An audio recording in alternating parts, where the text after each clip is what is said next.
Welcome one and all to the DL Debate. Thanks so much for tuning in. We're beaming out from the famous Mountaintop Studios here in Letterkenny. Now, as I say, welcome if you're listening via the wireless, sir. Ryan, via the wireless or back on the podcast. We're going to review all the weekend's GA action. As I said, I'm joined by the correspondent from the Donegal News, the one and only Ryan Ferry. Welcome to Highland Radio, Ryan. Thanks for having me, Brendan. Good to see you, lad. Good to see you. Later on the show, we're going to catch up with ATU ladies boss Barney Kern after his side qualified for the semis of the College Championship in Ballyhonus this week. So myself and Ryan were about to discuss all matters GA in the presence of Aaron Kiernan, but unfortunately Aaron had to go back training tonight. He joined Cross again. Do you know they used to shout one more tune at the Milford in there? I think they must have shouted one more year to Aaron. So he had to go back, Ryan, so we're not going to be able to discuss things with him tonight, but I caught a bit of an interview with him earlier today, so I did, and he told us about Saturday night. Were you up Saturday night? I was indeed, yeah. So listen, I always like to get an Armagh perspective on the game and where it's at. One of our big Ulster rivals, of course. So we're just going to get him loaded up here. I'm sure he's enjoying pre-season training. That's it, back in the old pre-season, Ryan. And listen, Ryan, I can't wait to get your views. Obviously, we're going to wrap up all the underage matters from the weekend. You know, talk about where Donegal is at, talk about where our academy is at, or where it isn't at. So I want to get all your views on that. But first up, we're going to hear, as I say, from Aaron Kiernan and what he made of their victory over us on Saturday evening. Aaron Kiernan, always great to join us on the DL Debate. We were to have you this evening on the live chat, but you've dusted off the old cobwebs and the Puma Kings are back on, are they, for another season? No Vardy, lad. Yeah, well, penance again. Another few months of torture ahead, but took me time just to see really where I was at in terms of the body, how it felt after last year, and trained away by myself this past few months instead of getting involved with the group. But yeah, just new management, and I suppose a long winter break, and it doesn't be too long, renewing a bit of hunger. So we'll get stuck in, and we'll see where it takes us. Yeah, be a big audition to any group. Aaron, tell me, I mean, obviously I was up here at the Francie Bailey night with a great night. There's no doubt you've kept yourself in shape. Just around the management input, would you get involved in helping the management team? Because listen, I know you know your football and your tactics. Is it something that you'll be helping out, I suppose, in that role as well as playing? No, it probably won't be. Obviously, if they come to ask for advice, I suppose it might be slightly different now. This past 2 years, it was actually just my older brother Stephen was managing, along with Paul Herty and other brother Tony and that. So you'd probably be conversing with them what might seem like a general chat, but your opinion might be going across them. This year we actually had former All-Ireland winning captain Anthony Cunningham coming back in to us, but Anthony actually has been living in Byrne in County Down for about 15, 16 years. So while he is a cross man, he'd probably nearly like a wee bit of an outside element in him in terms of he'd be coming in, he would have been looking at an awful lot of down club football and that, so he might know maybe the younger players coming through in Armagh in terms of who's who in different clubs, and that might be something that you could help out with, you know, in terms of whenever they're trying to prepare the team. But to be honest with you, whenever I'm playing, I just like to play. I was always of the opinion that players play, managers manage, and I'd rather it that way. I'm back because I love playing. I enjoy playing, and yeah, I don't want to complicate things or muddle things too much. I'd like to get out, and if I'm playing well and I get my place, great. And if not, well, the end line's in sight then, so so be it. I'll be keeping an even keener eye on Cross this season, Aaron. I want to wish you all the best with that, of course. Aaron, Saturday night, again, the raucous Armagh crew were there. A lot of people were saying, listen, they shouldn't be near relegation. That isn't going to happen, but you were down about needing a victory, and it's a victory you got. And what did you make of the game and the manner of the victory on Saturday evening? Well, I suppose just the most important thing was it was 2 points. It puts us up sort of mid-table with everything in our control now. You know, in terms of we win our last 2 games, you could be looking at a league final. You're not relying on other people to dig you out of a hole. So that definitely was really the most important thing. I suppose I wouldn't say there's negativity, but there's probably just a wee bit of frustration within the county in terms of how we're playing this year, in terms of really our setup, our willingness to really go for games. You know, it definitely seems like there's a change in how we set up this year, or there's maybe a change in mentality. And I think really a lot of people just felt they were going to build on what went really well last year, particularly in the Tyrone, Donegal, Galway games, one after another in the championship. But I think really what we seen the other day was maybe more of how we performed against yourselves in Ballybofey, where we sort of sat back in numbers trying to beat you in a counter-attacking game, and we come up short on that occasion.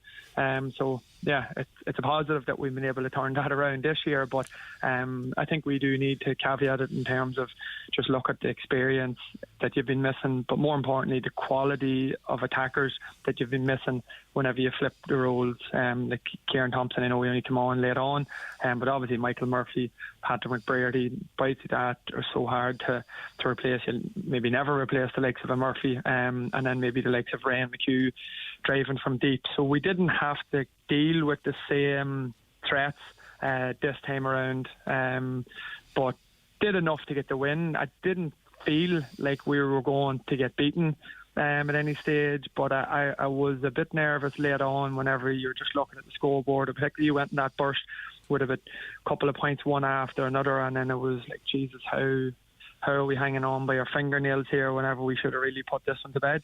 And then, it's strange, you would think in the league, if anything, there'd be more of that kind of, I suppose, that attacking element of that going beating teams. But listen, maybe they're planning for what is a big Ulster Championship still for them, and certainly if you're looking at some of the sides in there, particularly at area, that you might want to play that tactic. Listen, if you went that far to a final to play against them, maybe that's one thing he has an eye on. But Aaron, just around playing Donegal now, you can be honest with us, and that's why I love having someone from another county and from the Armagh on, and yourself that knows the game so well there. Did Donegal seem like a safe fit in terms of getting a couple of points on Saturday night? Now, I know we're in transition and there's different things happening, but from an Armagh perspective, do you find them, it's I suppose it's the third Ulster team we've gone away to. We've lost every game. That's the closest we've been in the game, actually, was that game. But even so, Aaron, I thought maybe you just dropped your play a wee bit in the second half. I know Hughie McFadden, come on, we went long. We did make a fist of it, but did you think pre-game that this is going to be 2 points that Armagh definitely going to have? So Donegal seemed, one of the easier ties you're going to have in the league this year. It was, yeah. It's fair to say that, and that hasn't been the case for a long period of time. And the main reason for that was not only had you good footballers, but you had tough characters, you had winners, you had strong personalities. And I think just at the moment, like you said, you're in transition, but you're in the middle of transition where you have new management as well thrown into the middle of it. And to be honest with you, it's just really hard to replace the quality of front men that you have. It was bad enough losing Michael Murphy. That alone was going to take so much adjustment for an entire squad to deal with, because not only the quality he had, but the personality, the presence that he had, the amount of people that he attracted to him. But then if you threw in the injuries then to Michael Lang and Kieran Thompson, and then the McBrearty one at the start, to be honest with you, it just throws everything up in the air, because for the simple reason is I'm just sitting looking as an Armagh supporter, and I don't feel the same threat there. I don't think you can cut us open the way you have done for this past 10 years. And you were the ones who held the Indian sign over us, were obviously for a decade before that the roles had reversed.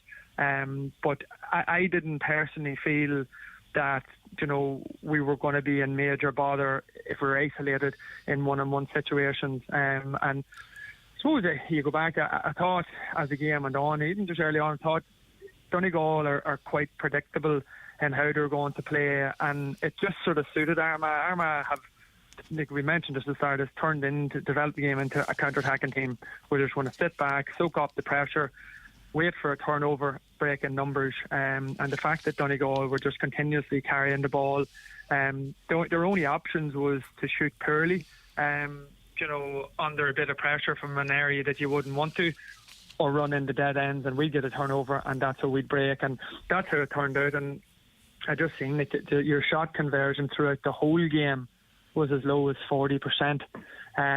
So I think that's something that, well, I suppose it gives you something to gauge it if you're sitting here looking back at managing. You say, number one, right, are we not shooting from the right areas?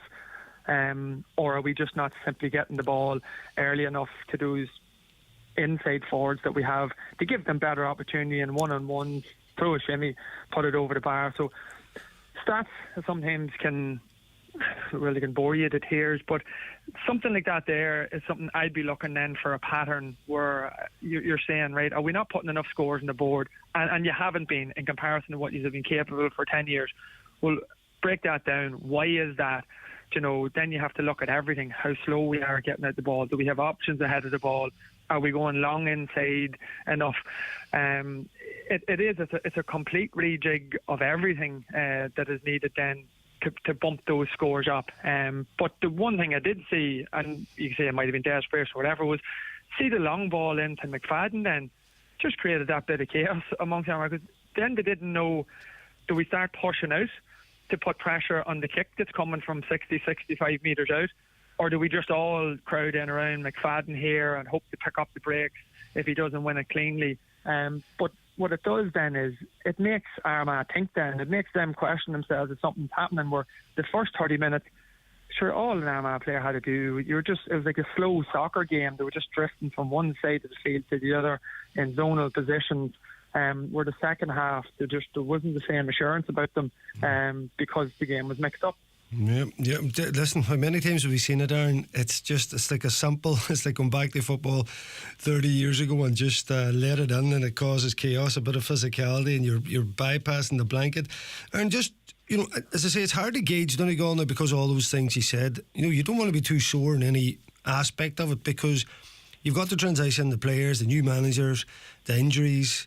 There's so much in there. But from your own perspective, just looking at Armagh, Murnan, O'Neill all over the pitch, he just seems to be a colossus for you. And of course, Charlie Oak Burns.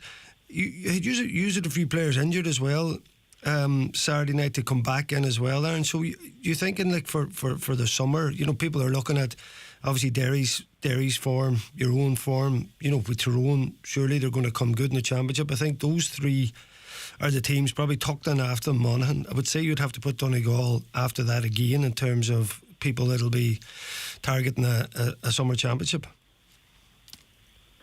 Yeah, I suppose there's no sense in stating otherwise or trying to think that you're being cute. Like, Armagh have to get to an Ulster final. They have to win an Ulster final. Have to get to one. Like, we keep saying this, right? I've said it often enough. Like, we haven't been in an Ulster final since 2008. Every single county in Ulster has been in a final since then, which is remarkable whenever you think of what went for the 10 or 12 years before that. So this has definitely been building. But, we were in this same position this time last year where you're heading to Ballybuffet, and I would say there was probably more Armagh supporters there than what there was nearly Donegal, given the enthusiasm that there was building within the county, and we came up short. So maybe that is something that managers are thinking about, that they sort of feel that you need to have, I suppose there's more than one way to skin a cat type of thing in terms of tactically, but I feel that where we're going to struggle come championship is, even this time last year in the league we'd scored 7 goals. Now we've only scored 1. So while what we're doing might be beneficial in terms of defensively, it is taken away from what we're doing attacking, in terms of Donegal were left in a game the other night where I felt it shouldn't have been. It should have been maybe 4 or 5 points out. That they weren't sort of hanging on, trying your best. I'm sure we didn't give away a goal just to give away a draw at the end, which could have happened. Hey, ball in the square, anything can happen. So that for me is, well, there might be benefits to it. I think you're inviting the better teams onto you. And the better teams that you're giving possession and giving them uncontested possession till they make it up into your own half. They're just too good, too well set up, and too smart at picking you off.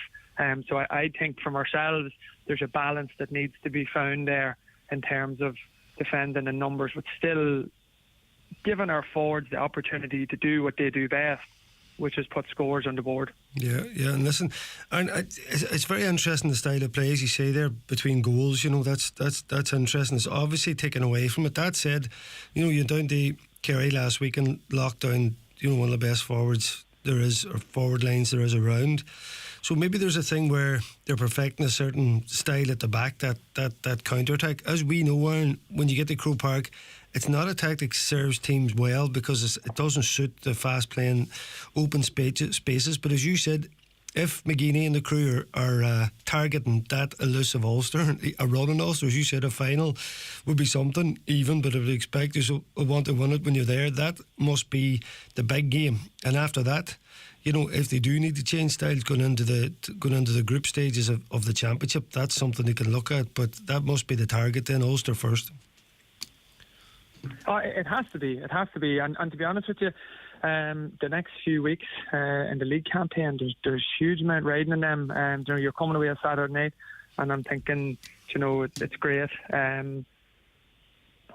It's great where we're at in terms of getting the 2 points on the board, and then next thing you see what bloody Tyrone go and do the next day. And if we didn't get a win against Donegal, as good as maybe you might have felt after, if we don't get a win against Galway, you're going into the last game then against Tyrone in a shootout. Yes. And if Mayo have already made a league final, they're playing Monaghan, and Monaghan have done the Houdini on the last day of the league continuously for 3 or 4 years now, you know. So that's why the next few weeks, I know we're always building towards championship, but I suppose this is the brilliant thing about the league at the moment, and everybody playing against teams, you know, that are at their own levels. There's so much riding on the league football at the moment, your league standing, that I think we'll learn a wee bit more about ourselves again against Galway. Always seem like they're quite capable of playing a passive or a defensive game, and then they can open up and punish you. They seem like they find a decent balance, where I think we've maybe just gone a wee bit too much in one direction, and I do think it has taken away from ourselves. But the only thing I would say is, for the last 10 minutes against Mayo, like, we've sat back and we've given uncontested kickouts for durations of games now, which I'm not really sure what the thinking is behind that. Same as Kerry. But against Mayo, whenever, but we didn't switch against Kerry. For the last 10 minutes, whenever we were 5 points against Mayo, we went absolutely ball-headed after them. Yeah. Every kick-out, pressed right up, put pressure on Colin Reid. The whole crowd got behind it. The place was rocking. It was going mad, you know, which was brilliant. That feeds on to the field. And I think that's whenever Armagh are at their best, where you're playing sort of your high intensity, high pressure football. You know, that's whenever those players, it's what suits them best. And like I said, I would be, if I was looking way down the lane, I think we'll clearly cover for Antrim enough in the first round of the championship. But heading to Breffni Park against Cavan, they're going well. That'll be a spicy. Bubbling away nicely there, like that. Yeah. Exactly. That's like as much as I can talk about us the final, or clearly that's where the end goal is. That's what we're going to be getting to there. But that game against Cavan it's going to be a massive game of football. It's going to be the equivalent of heading to Ballybuffet last year for ourselves. There's no doubt about it. Yeah, one of the top scorers in the 4 divisions, Cavan. They'll certainly liven it up. That's great stuff to come. Aaron, as ever, thanks very much for joining us in the DL debate. Cheers, Brandon. Thanks a million. Yeah, that was Aaron Kiernan there. He's hitting the mucky pitches of Crossbeglen now, doing the old pre-season. Fair play to him, no bar. Listen, we're going to pick it up with Ryan after these breaks.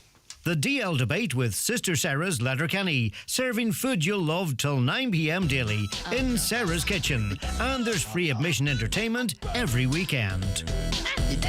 Sheridan Security, now introducing zero-wire smart alarm systems. Zero wire, zero mess, and a real peace of mind. With a simple press of a button, your alarm can be set or unset, or download the free app and control it from your phone.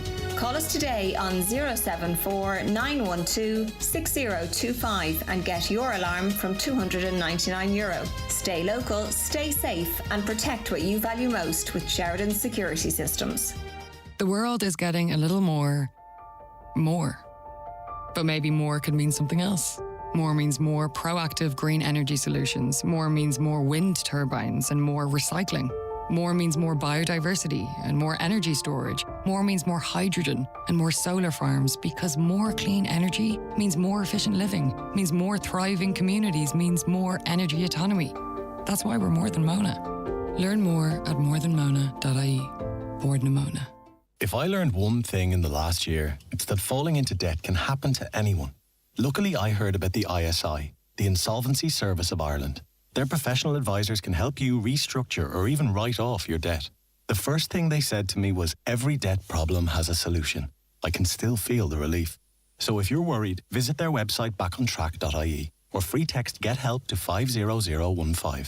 The ISI. Together, we'll get you back on track. This is an initiative of the Government of Ireland. Hello, thanks for waiting. Could you hold the line? Yeah, no problem. Now, how can I help you? Hi, I'm looking to make some updates to my insurance policy. Have you tried our online portal? I thought it would be easier to call. Yeah. No. You're going to have to log on to amend your policy. Thanks for calling. No, wait. I don't know my password. Get the feeling that your insurer doesn't want to talk to you? At Local Insurance, we understand your needs. Call today for a bespoke quote or find us online at localinsurance.ie. Local Insurance, we'll get you sorted. The Local Insurance Network, DAC Trading's Local Insurance, is regulated by the Central Bank of Ireland. Local Insurance is a tied insurance intermediary of Acorn Brokerage Limited. Acorn Brokerage Limited, trading as Acorn Insurance, is regulated by the Central Bank of Ireland. At Shannon Airport, we know what makes a dream holiday. It's not just the huge choice of destinations like Chicago, Paris, Newcastle, Naples, Barcelona and Porto. It's the hassle-free experience that makes getting through our airport a dream. So whatever dream holiday you're packing for, head for shannonairport.ie. Shannon Airport, making it easy.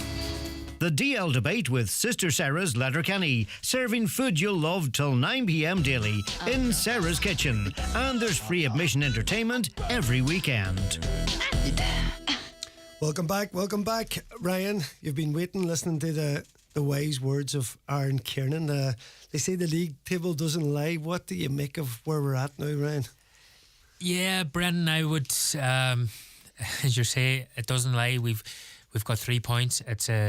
It's been a tough Division 1 campaign. It's very congested there. You know, we've played 5 rounds now, and Donegal have 1 win and a draw and 3 defeats. And, you know, we can't really have much complaints about that. You know, I suppose if you had a glass half empty, you would perhaps say that we're fortunate even to have the 3 points that we do have. You know, when you think back to the late winner against Kerry and Paul Conroy standing over that free in Letterkenny. So it leaves us in a very, very difficult position. I suppose maybe you were thinking before a ball was kicked that if you could get to 5 points, it would possibly keep you up. But I think looking at it now, I think that Tyrone win over Kerry yesterday did us no favours whatsoever. And even if we got a draw and a win over in the last 2 games, I don't think it's going to be enough. I think we're going to have to win those last 2 games, Brendan. Yeah, and you think, Ryan, just the way the league was set up, the Ulster teams we've played, which particularly, I suppose, the way we went down to Monaghan in the second half, or nearly an entire game against Tyrone, and then particularly in the first half of last night, like Ulster teams, how they play don't suit us at the minute. I was kind of looking at the way Kerry played us. They kind of back off us a bit and let us play, and I know it was whatever Kerry team was up, but Galway at times let us play as well. It was nearly like the worst thing we could have had was those 3 Ulster rivals away and them all needing points themselves.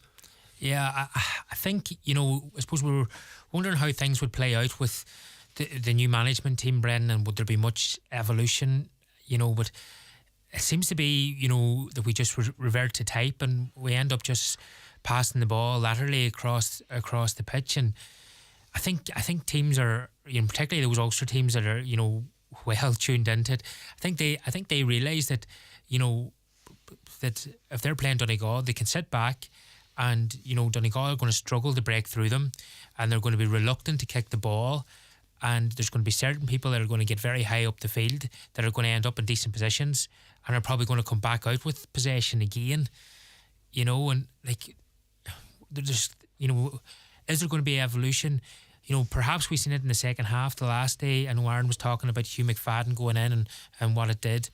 just bringing that wee bit of extra variety to it. And, you know... Do you think, though, Ryan, looking at the first half was so terrible, why are we waiting until the second half to do that? We have this big mountain to climb.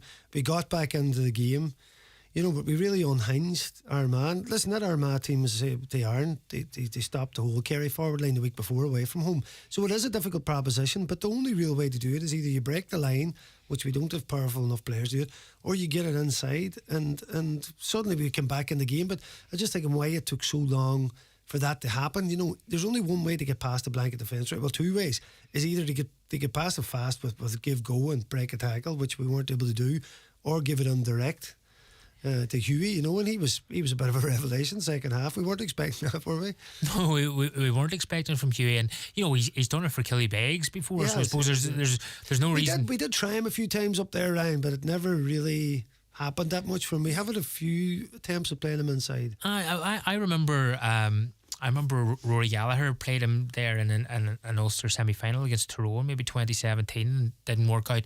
Funny, I was up at a challenge game and Down at an opening of a pitch in Down. I can't remember even where it was called a couple of years ago, and Donegal were kind of short of you, and he tried Huey in full forward, and it didn't work at all. But I suppose it did, but it seemed to cause a bit of problems the last day. I know people are talking about, I've seen it on social media, talking about Donegal winning the throw-in the last day and, just kicking the ball backwards instead of kicking the ball in. But I suppose maybe the one thing maybe people didn't realise was the starting half-forward line for Donegal on Saturday evening was Darrell Boyle at right half-forward, Owen Ban Gallagher at centre half-forward, and Keelan Ward at left half-forward.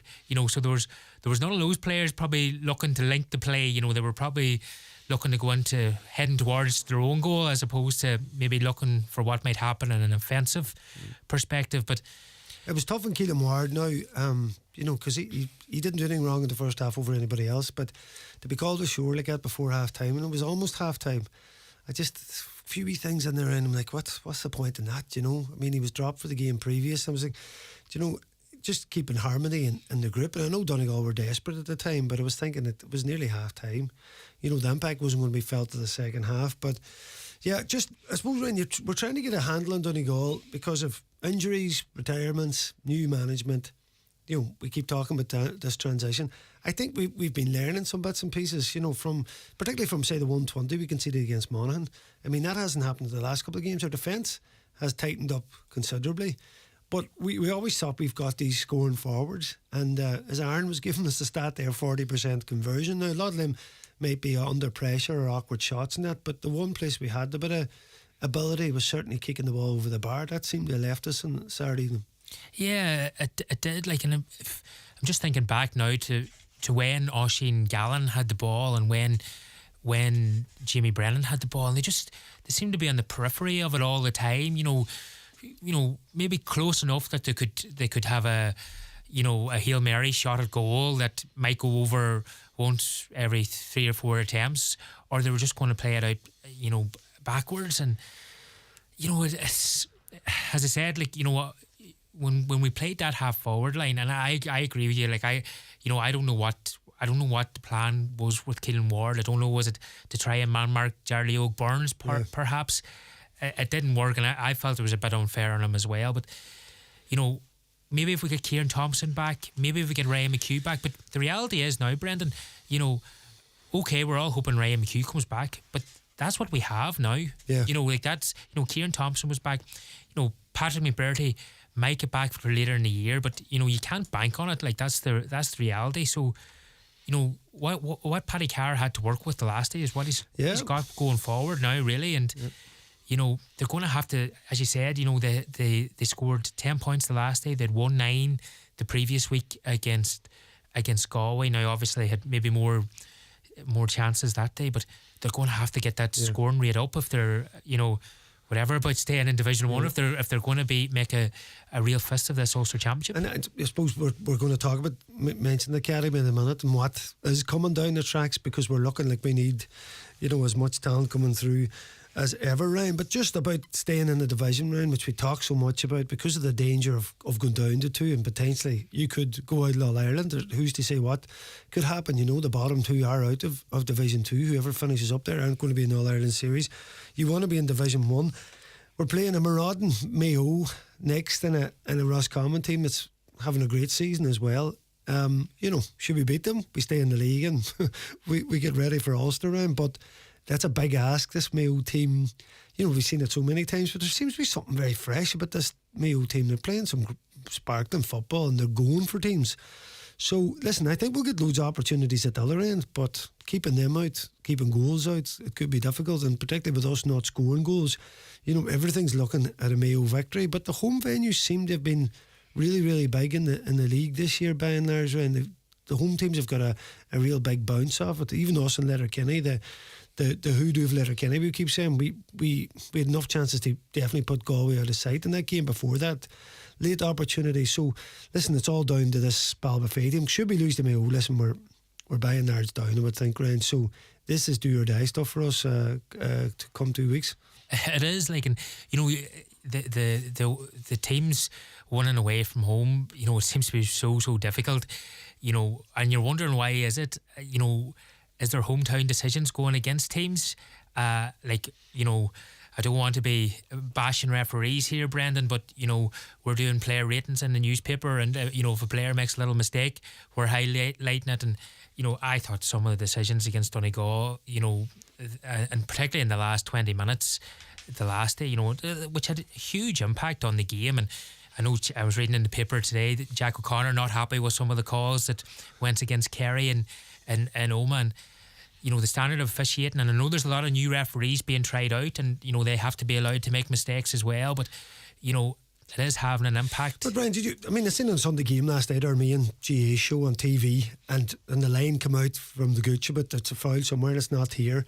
And then Wheeler was talking about, you know, defining the tackle. And I'm like, well, you know, you're going to get refs who, that's just human, you know, and the tackle is the tackle. We know it's a foul, we know what it isn't a foul. Now, refs might, on a split second, have to make a decision.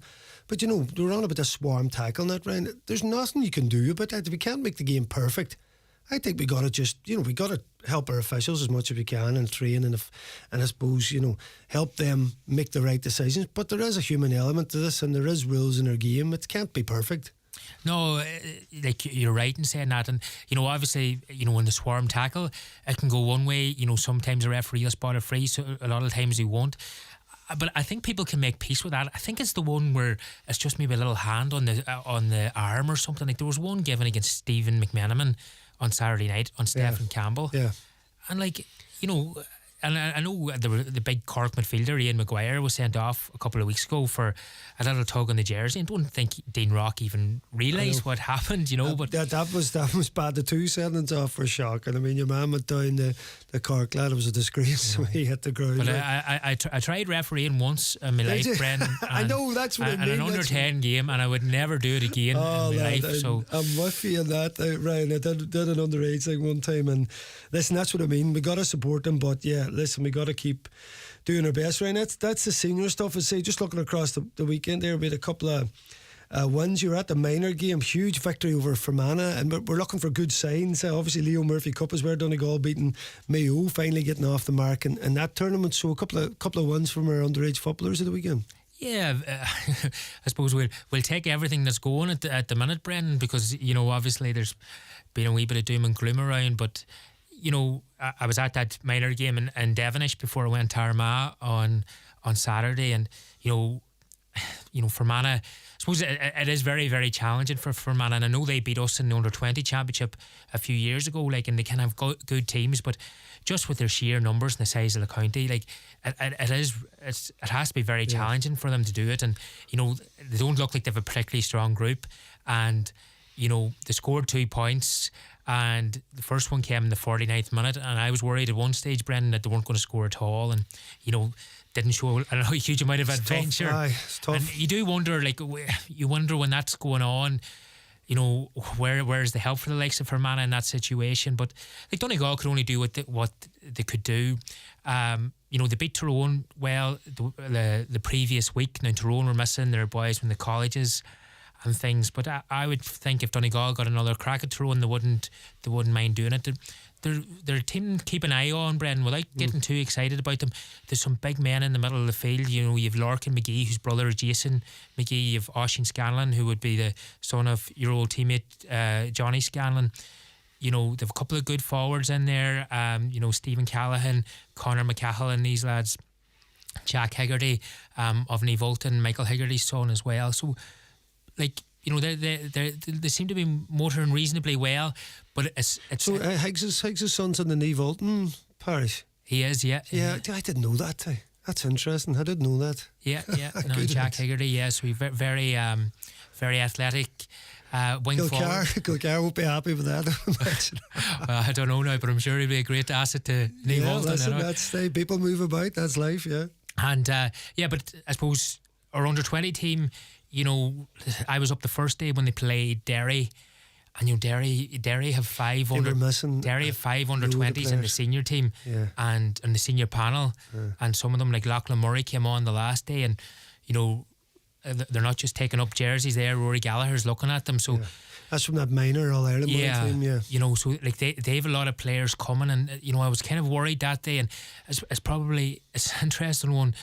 You know, they're not a bad team, Donegal, but you know, they're playing the likes of Oisin Caulfield midfield, and you know, to me, Oisin Caulfield from the Rossa is a great prospect, but he probably hasn't got the size for midfield. But that's probably where Donegal need to play him, because you know, they probably haven't got huge physicality or huge size, which is probably in contrast with their under-17 team, you know, which appear to have that. But no, a really good result for the Donegal under-20s. You know, again, not particularly sure if this is, you know, going to be a really strong age group for us. I think I was looking at it the last day, and the match report I got sent, there were 17 players used, and only 7 of those were in their last year. Whereas I think in comparison with last season, the team that lost to Tyrone in the Ulster semi-final, I think 14 of the 15 starting players were all over age for this year. Like, so that makes it a wee bit more challenging. But just from our 17s here, the academy, Ryan, it's coming up and down, and obviously it's an absolute disaster. It's been, you know, whatever the reason behind it in terms of Lacey not being happy with the county board and about the structure, and then the coaches stepping away, and hopefully they'll come back, Ryan. But has the academy, first of all, had any effect, do you think, into the 17s there, or is it too early to mention that? And where do you see now, do we have to appoint somebody basically to take up Ryan's role and to revive the thing and get it going again? Well, I suppose, you know, Carl, I think, was appointed at the start of 2021. So this minor group would have been coming through 15s, 16s, you know, and this would have been the under 17 year of it. You know, you're chatting about talent ID, you know, it's hard to say at the minute, you know, how much of a difference it would make at the minute. But you don't know, and maybe in a couple of years' time we'll be saying, well, a certain player probably wouldn't have made it unless, you know, those procedures were in place at under 15 and under 16 level, you know. So, like, you know, I know there's a county committee meeting tonight, and, you know, I don't know how much we'll hear from it. The press not allowed in, Brendan. I would think that maybe tonight wouldn't have been a bad day. You haven't got a spy in there or something? Maybe tonight wouldn't have been a bad day to, you know, to have it had us in, but.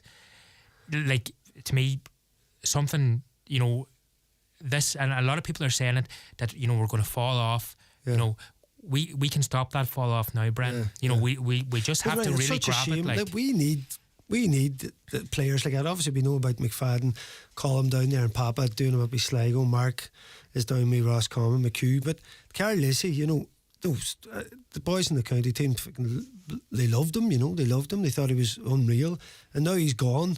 And you're like, is someone else going to... Like, I don't want to see he's in there with Rory Gallagher in the summer or something.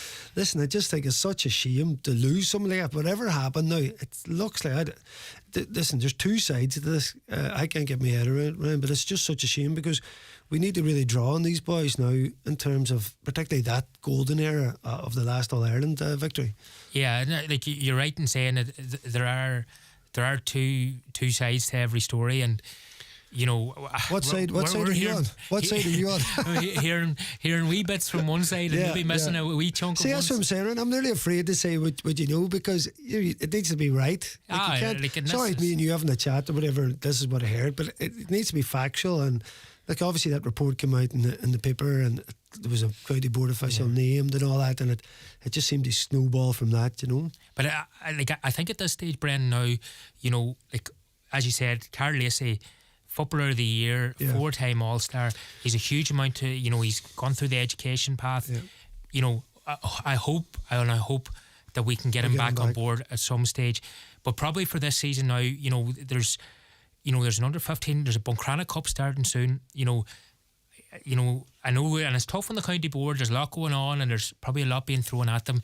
But they've really got to grab it now, Brendan, and you know, get somebody in place here, get a good person, and chat to these other coaches. You know, because like I've no doubt that get them. I've no doubt that Carl Lacey would have coaxed some of them in. But you know, most of them still want to come back. But those they've got involved for the betterment of Donegal football going forward, and you know that premise still remains. And we need to get on to these people, and we need to get them back. Get them back, good man. No better man, Fergus McGee to get things salvaged. It's a tough one for him to come in and have to sort out. Ryan, listen, we'll talk some more after these messages.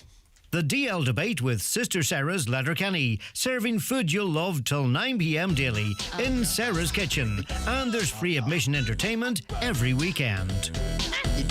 Sabrina Robb here from Donegal Hearing Clinic. If you're struggling to hear everyday conversations or find it difficult to understand people in a crowded room, you may have hearing loss. Problems like these are common, and we're used to helping people resolve them. We offer hearing assessments and will discuss your options. You can call us on 074 91 88 470 or visit donegalhearingclinic.ie. Life sounds brilliant with Donegal Hearing Clinic, Letterkenny and Buncrana. When it comes to fibre broadband, feeling is believing. Whether it's the bliss of speedy downloads in your new pad, family movie nights with more goosebumps and less buffering, or the confidence of knowing your home office is future-proofed on the ESB network, Cyro 100% fibre broadband lets you experience life without limits. Believe in the power of Cyro broadband and feel the difference of fibre today. Search your air code at cyro.ie. Cyro, do life different. Available in selected areas. At Very, we deliver everything you need and more, with over 70,000 products and free home delivery. Freshen up your family's wardrobe at prices you love. Get the very latest inspiration for your great outdoors. Level up your sports gear with the very biggest brands. With Very's choice across fashion, home, toys, gifts, beauty and electricals, you can choose the brands you love and we will deliver them for free. Shop now at very.ie. Free delivery excludes large items. Callahan's Gala and Go Birch, your one-stop family shop. Drive into our newly renovated spacious forecourt. Fill up with our upgraded modern fuel pumps and save with our keen Go Fuel prices. Located on the main Letterkenny to Derry Road, we're the ideal pit stop on your Donegal journey. Fast flow fuel, self-service or attended with a smile. Sure, it's all go at Callahan's. The DL Debate with Sister Sarah's Letterkenny, serving food you'll love till 9 p.m. daily in Sarah's Kitchen. And there's free admission entertainment every weekend. Yes, welcome back. We're shooting the breeze here, me and Ryan Frey of Donegal News. Joe Dex, of course, is keeping me right as ever. Now, at the weekend there, Derry marched to the summit, or stayed at the summit, Ryan. I think they were there anyway.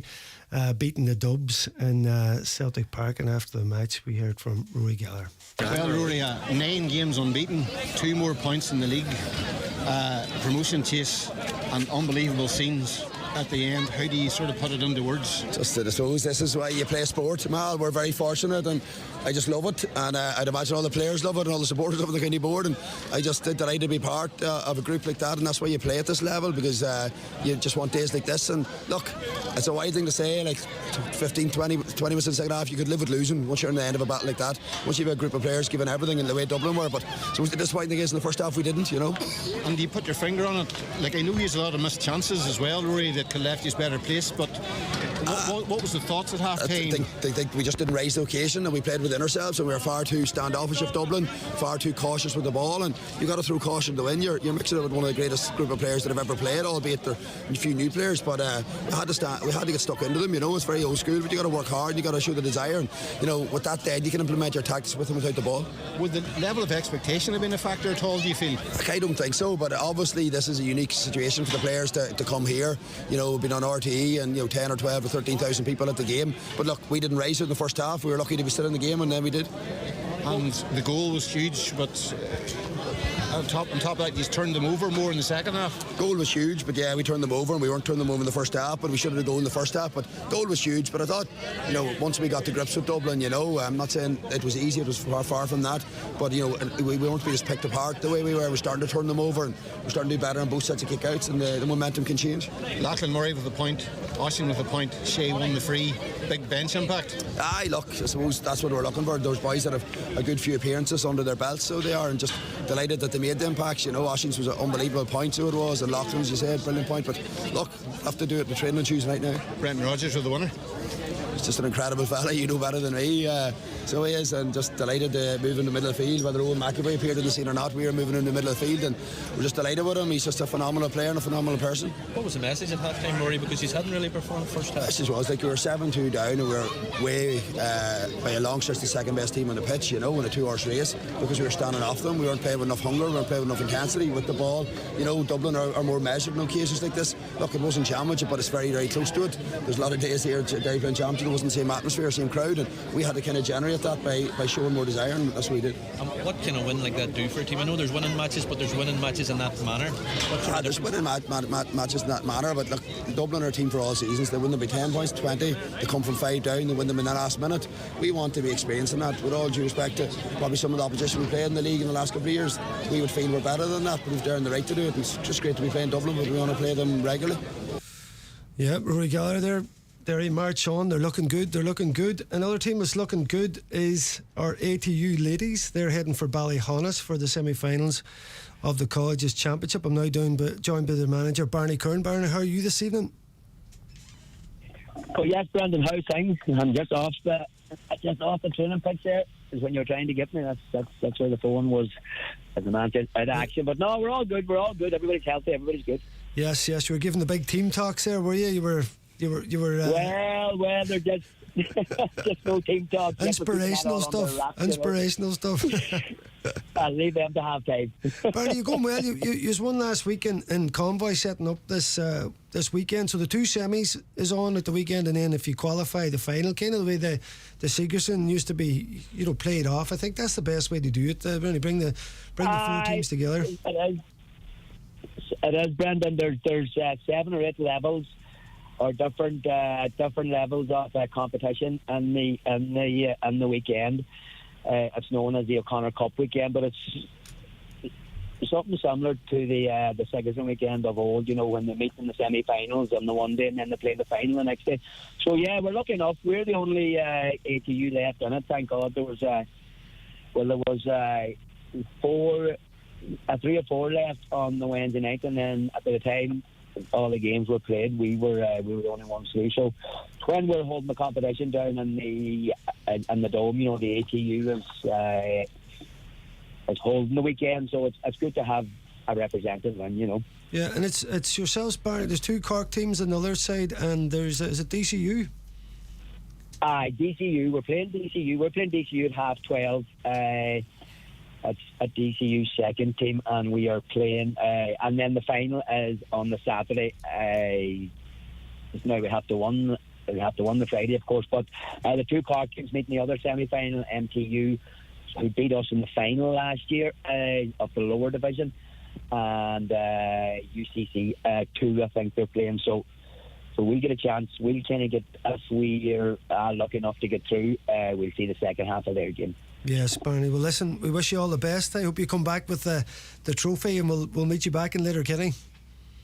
Oh, thank you very much, Brendan. Thanks for the coverage. Keep up the good work, Ed, I'm sure we'll chat to you at the end of the weekend. Thanks a million, Brendan. Cheers, Barney. Thank you. Top man, Barney Kern there. All right.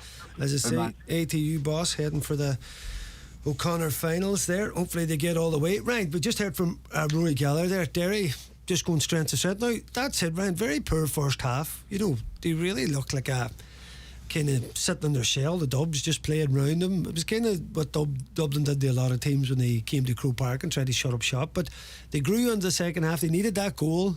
And then they just got a wee bit of feeling that the buzz got behind them and that. But it wasn't like a perfect performance by the many sense of stretch of the imagination. No, definitely not. And like Brian Fenton was strolling about in the first half, and you were wondering, like, yeah, it was very unlike Derry. Some of their scores would seem so simple. I was like, what am I watching here?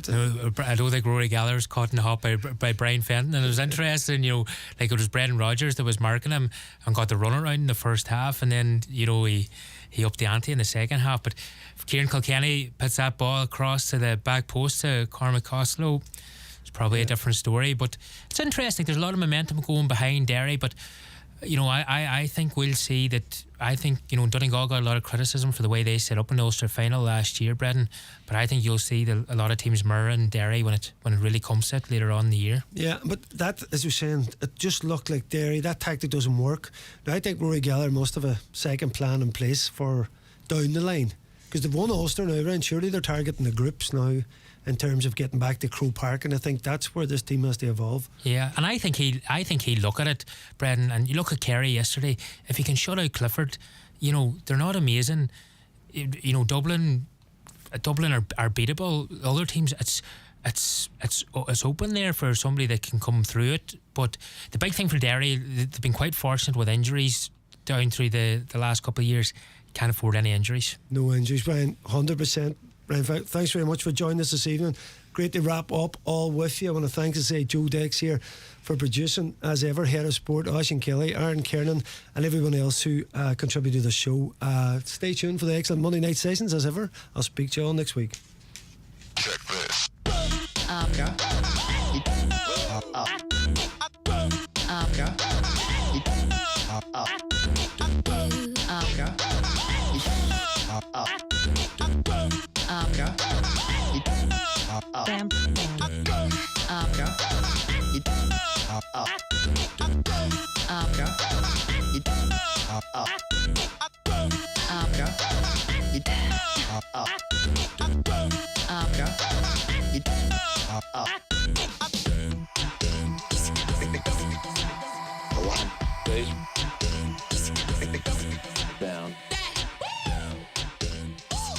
At Shannon Airport, we know what makes a dream holiday. It's not just the huge choice of destinations like Chicago, Paris, Newcastle, Naples, Barcelona and Porto. It's the hassle-free experience that makes getting through our airport a dream. So whatever dream holiday you're packing for, head for shannonairport.ie. Shannon Airport, making it easy.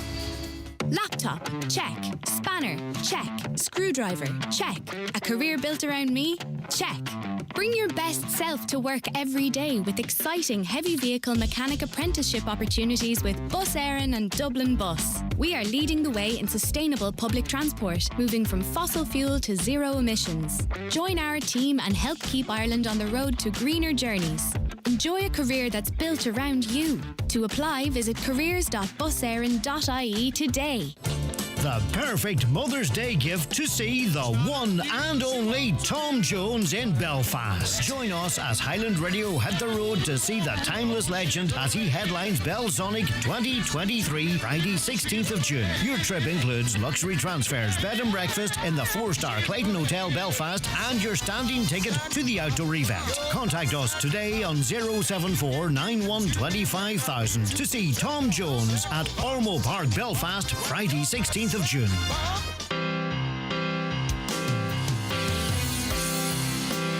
Broadcasting throughout the Northwest and across the world online. Your voice, your station.